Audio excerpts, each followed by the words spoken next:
What should you do after you make your first sale or couple of sales? All you've done so far is having your mind on making your first sale. It's amazing once you get it, but the last thing you want is that to be your last sale. So watch this video through and I will show you exactly what I at least do.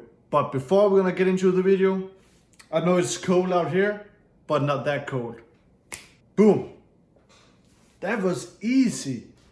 That magic trick right there is the same magic trick I use to get sales. No. Like I'm probably not gonna be hired for a Hollywood movie here sooner than later because that was very bad. But anyways, we are at the video. Right now, this is a new setting and guys, I'm back. I know it's been a long time since I put out my last video. I'm truly sorry about that. But my business and my clients have my first priority, and you know it's been November and now we just got into December. It's just been truly busy. But I'm also slacking off. I'm gonna knock myself on the head. I have to be better with YouTube because since my last video, I can see we've got a bunch more new subs, and we actually just hit 100 subs. One guy just unfollowed us. We at 99 now, but for all of you guys who are new here and haven't seen a new video from me, I truly appreciate you supporting this channel.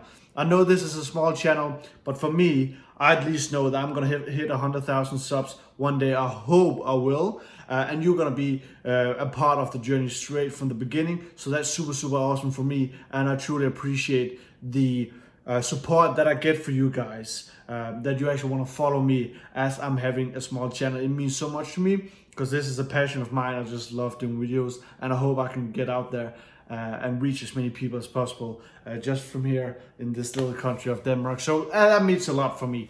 So if you're used to my channels, you know I'm in a different setting right now. I'll quickly stand up. This is the living room in my family's new house. This is what we call in Danish a summer house. You can call it vacation house. It's simply like a second home where you get in the weekends, in the holidays.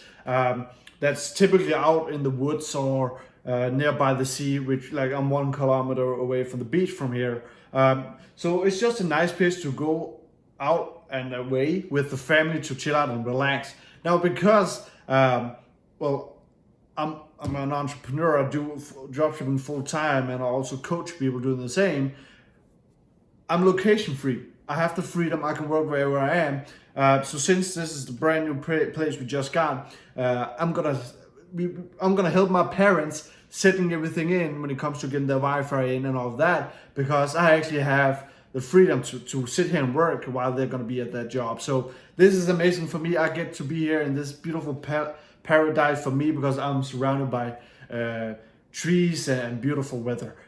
So that's just so you know, this is the new setting, and you'll probably see a couple videos up from here. So the topic of this video is simply about what do you do after you get your first sale. We just went through Black Friday and Cyber Monday, the whole 4 days here, and so there's probably some of you guys that just got your first sale because it is a bit easier to get sales over the weekend. So that's super exciting, and I know exactly how you felt the moment you got your first sale. That ka-ching, or you just looked at your phone after smiles, you can see your store had a new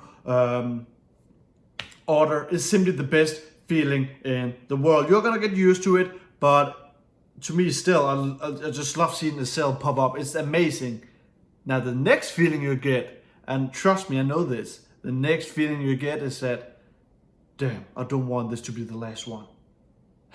That's how you feel. That's just the truth of it.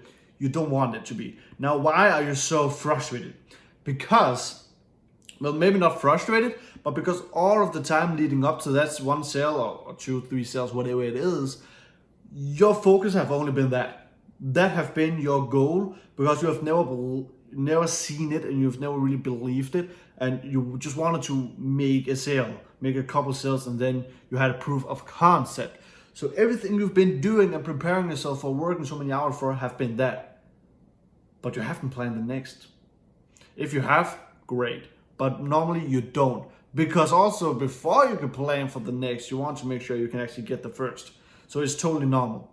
Now, what do you do? Like, what do you do? Especially because when you get your first sale or first couple sales, you are typically Most of you guys starting out, you're on a low budget. So you can have a day where you get, let's say in a full day of ad spend, you get one sale. That might as well can also just be one lucky sale, right? Your targeting could be awful and you just were lucky to hit the right person. But you can also have a day where but then you're like, okay, that's one sale, that's amazing, but shall I keep it running? The next day you maybe make 0 sales. So, and you don't know if you're gonna cut it off or not. Because if you go on the third day, oh damn, I've spent so much ad budget right now. Reminder, you're still on a budget, most of you guys.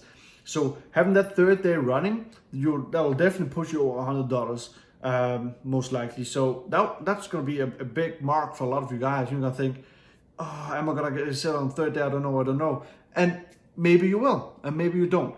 It's hard to say because you're also on a lower budget. And when you're only getting a sale a day, it can be a lot of things come into. Again, it can just be luck sometimes. But it can also be that your targeting is actually on point, but you just don't have the knowledge to know if you're gonna keep on going or not.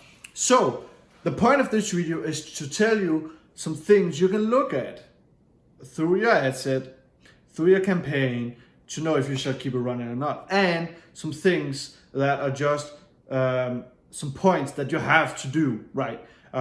Just so you have that, just base information and knowledge that you want to have. So the first thing, even though you're on a budget, never be critical after the first day. Now, what I want you to do, especially when you're on a budget, you don't just want to go there, start a campaign and throw ads at it. Because trust me, you're gonna lose all of your money. Facebook can be highly profitable, but it can also take all your money, right? So what you want to do is that you want to make sure you've either gotten out there, found the research yourself, or gotten out there and gotten help from somebody else. So you know that your campaign is set up correctly. Your ad creative is set up correctly. You have a decent, good product. That's when you can be confident, right?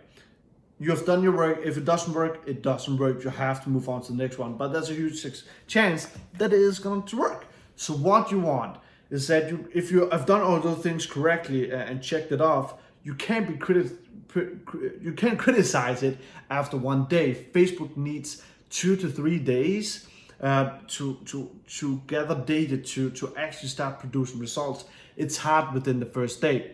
Now, what you can do though is that you can also see within the first day if it's just directly awful, then you just shut it off.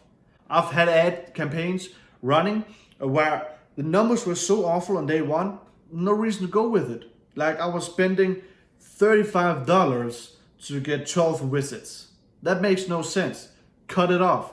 That sometimes happens. It just is what it is. Not a lot, but it do. That was just an example right there, but just so you get my point. But if you're actually getting decent results in the terms of, well, your cost per click is under $1, which is, it needs to be under $1 cost per click. The amount of dollars you put in, you actually get a fairly amount of good traffic coming in, and a good percent of that traffic actually going to the cart or going into to see more in the store. And there's a good number of viewers, like percentage-wise, like the 35-40% is actually watching like 35 to 40% of my video. And of that, if you have those good numbers, then keep it going, right? So what you should look for is, number one, is CPC, as I just mentioned, cost per click, right? That means simply just the cost per click from Facebook to your store, to put it broadly. So that you don't want that ever to be above $1. When it's above $1, you either delete that ad set or you delete the campaign. Maybe you just want to delete the ad set, but if it's the same ad creative that's running throughout the ad set, you want to change the ad creative, because the cost per click is determined by the ad creative.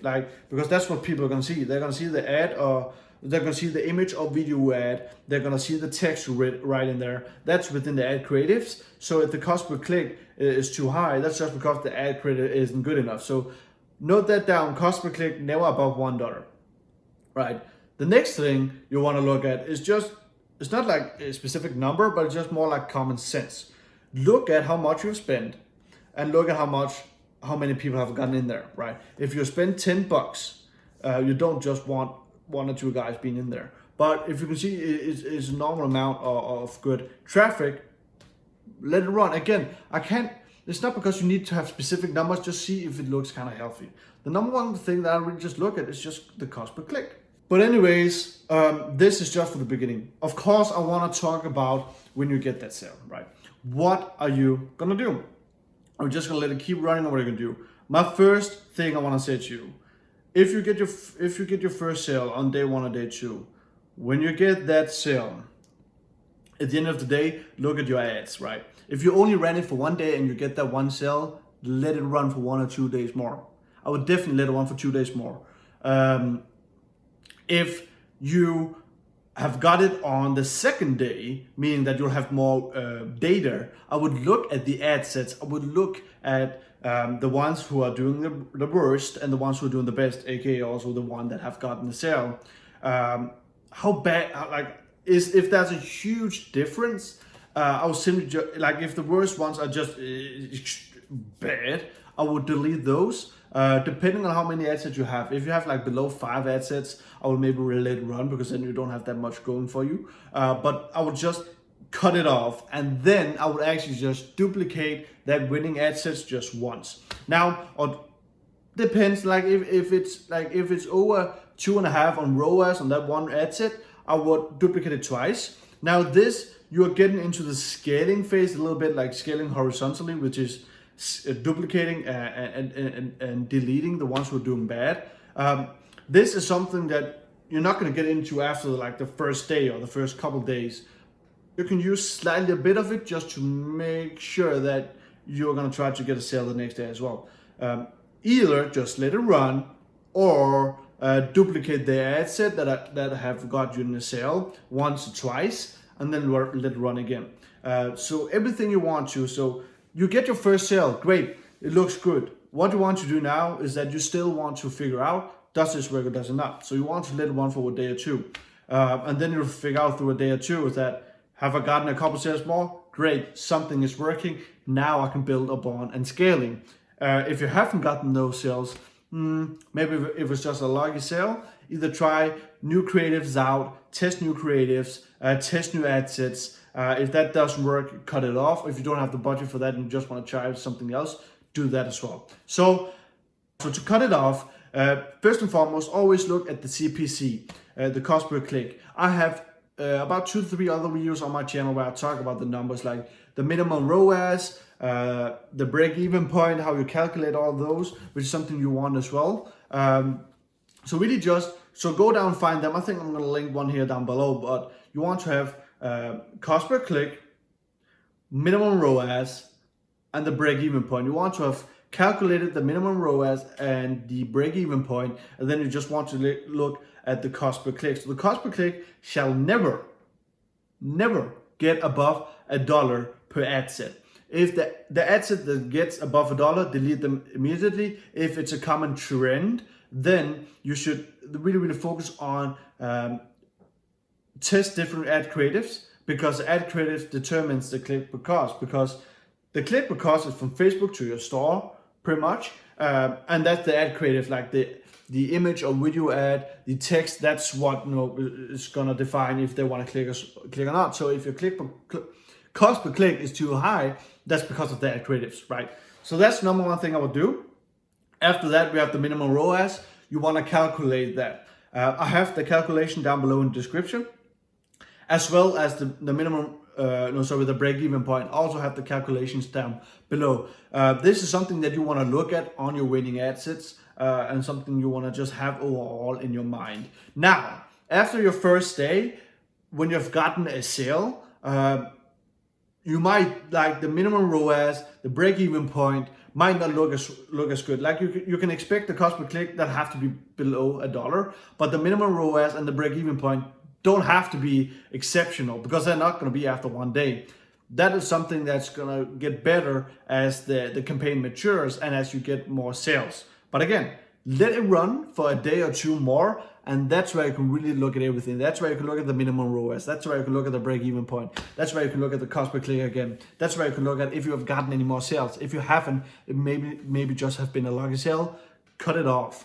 And then think about, hey, is it the product? No, I think the product is good enough. It has a wow factor. It solves a problem, right? Okay, great. What am I gonna look at now? Well, yeah, my video probably could be better, and my text, I want to do some more research on how I can make that better. Or yeah, I can see my store, man. Like the product description could be better, and I could make it more nice to look at for the customer. Do those changes afterwards, right? So I hope all of this makes sense. This is something I want you to implement now. So to rinse it all off really quick again. Cost per click, not above $1. Calculate minimum ROAS down below. Calculate the break-even point down below. This is something that's not gonna look spectacular after your first sale, but something you can look at after day 2 or day 3. Use these 3 things alone, and also just your common sense, looking at how many viewers you've got on your store, and getting your family members and friends to look at the store if they like it. That's how we're gonna move on from that. So when you've moved on from that, moved on from getting your first sale and then letting it run for a day or 2, then you'll figure out, hey, if I'm gonna get more sales, great, it's working. If I'm not gonna get more sales and I've checked everything, I've done everything that I can, well, then move on to another product. Or if you know the product is good enough, or just a solid product and you know other people selling it, then focus on the ad creatives. I hope this helps you out in any way. So guys, I know I've been away. It's been mainly because I've been working on my stores and my clients. Yes, my clients. I call them my guys as well. We have a very, very close relationship. My top student, Sam, over the last 30 days to the date, he have made around, well, nearly $25,000 in sales. How did he do that? He used my exact methods and strategies, and I used my coaching abilities, and he were open-minded and used his work ethic. That's how we work together. He did most of the work, but the work he put in was my methods. So this is my purpose right now. This is what I love to do. So that was it from this video, guys. If you enjoyed this, please like this video, leave a comment, and maybe leave a comment about the next subject you want me to talk about. My Instagram is gonna be here as well. Go in and follow. I'm very active every single day on my stories, and I'm answering I'm answering all DMs. So at the end, to support this channel, that would mean the world to me if you could click the subscribe button and also the notification bell. That would mean everything to me. On that, I hope you've had a great Thanksgiving if you have had that, and I hope you're gonna have a great day. Can't wait to see you in the next video, guys. See ya. Bye bye.